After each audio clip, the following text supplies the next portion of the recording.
detected. Begin sequence.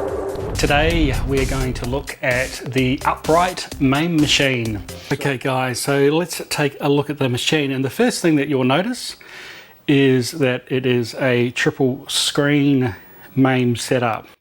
So what we have is a dedicated monitor up the top here, which is flush on the wall, and that provides us with a flyer view when a flyer comes up for one of the games.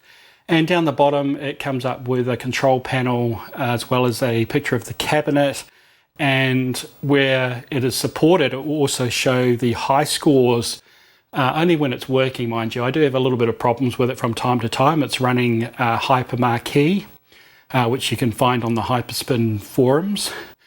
And so that's a number of Hyper Marquee panels to make up that back screen. And look, I'll probably do a separate, sort of more technical video in relation to how that's all set up at another time. So that's the back screen with the flyers. The next one is the marquee screen. So this is a specific LCD bar type display, which is typically used in things like advertising and stuff like that. It was quite expensive at the time. You can still get them. I have a bit of quality problems with them. I had a power supply die on it, which wasn't great. But having the marquee is absolutely awesome. It really adds to the cabinet, even though it's not a real cabinet. It's something about it when you see the artwork for every game. You've got the artwork up here on the flyers, and then you've got the artwork on the marquee itself.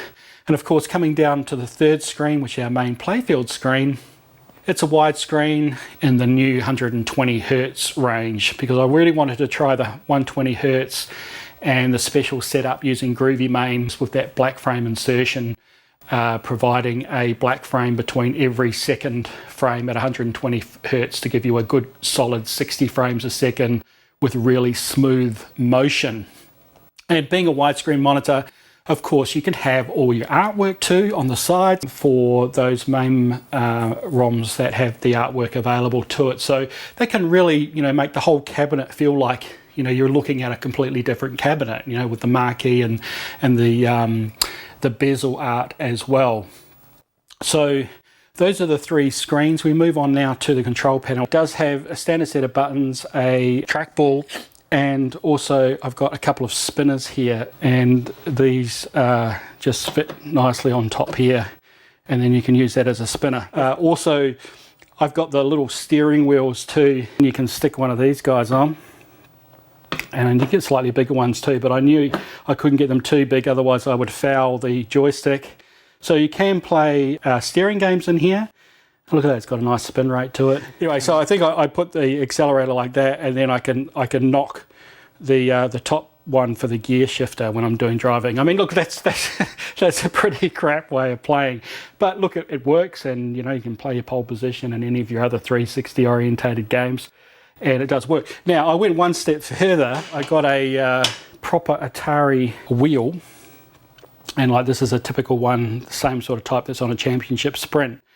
And I put basically a spinner, the plastic spinner that came with the unit initially before I bought the nice fancy metal ones. And I managed to get that in there. So that actually will fit on here.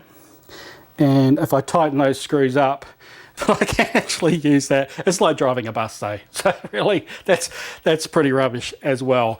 And ideally, I mean, it really should be, at the front here, put the spinner on an angle and have it sitting there if I wanted to.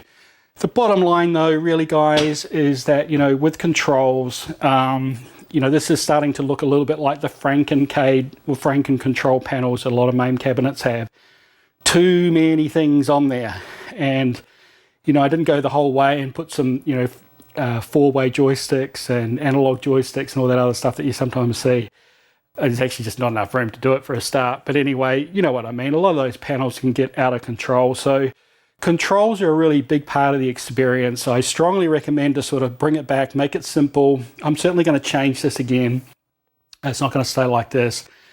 And I've also thought about, interchangeable control panels.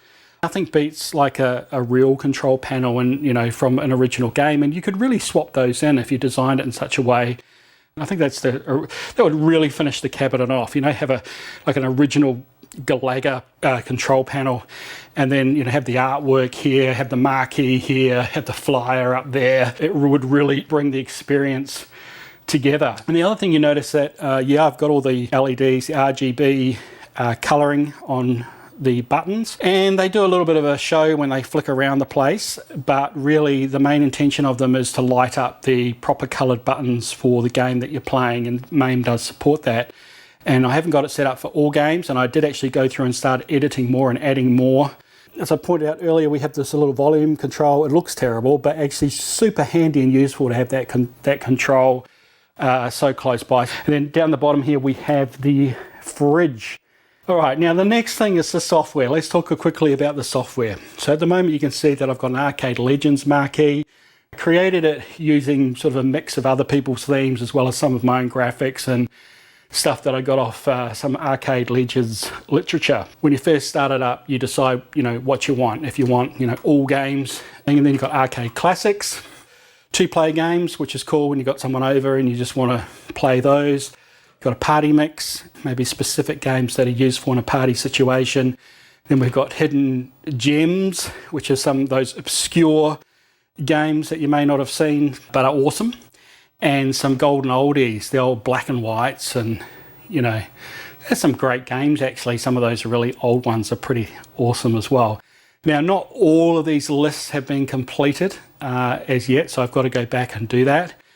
So if we went into all games, for example, and just pop in there, we'll now drop ourselves into the all games section, and so all the colouring changes. And now we've got a marquee showing the current game, and we've also got the flyer showing up here with information about the game, who it was made by, when it was made, as well as the ROM. And that's all that stuff's pretty handy, especially when you're sorting through stuff and you want to know the name of the ROM and you're moving stuff around and that sort of thing. It can be pretty useful. So when you press the button, all the lights flash. We can see that it's changed the button here to the yellow button, which would be on a Donkey Kong cab. And here we go. Now you can see that the art doesn't go right to the sides. Now it did go right to the sides when I was on a 16:10 monitor, but it doesn't now that it's on a 16:9. So I will get that fixed. But if you have a look at this, guys, look at that. So we have a nice, you know, looking like a Donkey Kong machine, right? You can walk up to this and you think, hey, it's a little Donkey Kong cabaret. And up here, if we want to see the flyer, we can. And this one here also supports the high scores that I was talking about before. And we can also see the cabinet and what the controls look like on the actual game. So that gives us a bit of a hint about the control scheme. So yeah, it's a really nice way to explore the MAME games and to see how they look, you know, in terms of their full artwork, you know, right down to colouring and lighting up the right buttons in the right colour, with the bezel and with the marquee. I think it's just a really nice way to play, guys. But yeah, if you're thinking about making one of your own MAME boxes, hopefully this gives you some ideas. Think of all these little options that you might want to do with the flyers, the dynamic marquees, the monitor with a high refresh rate, the changing colours on the buttons, and of course the fridge. Most important, the fridge. All right, guys. Well, that's all for this video, and I look forward to seeing you again. Hopefully you will join the fun and subscribe. Until next time, ciao for now. You belong.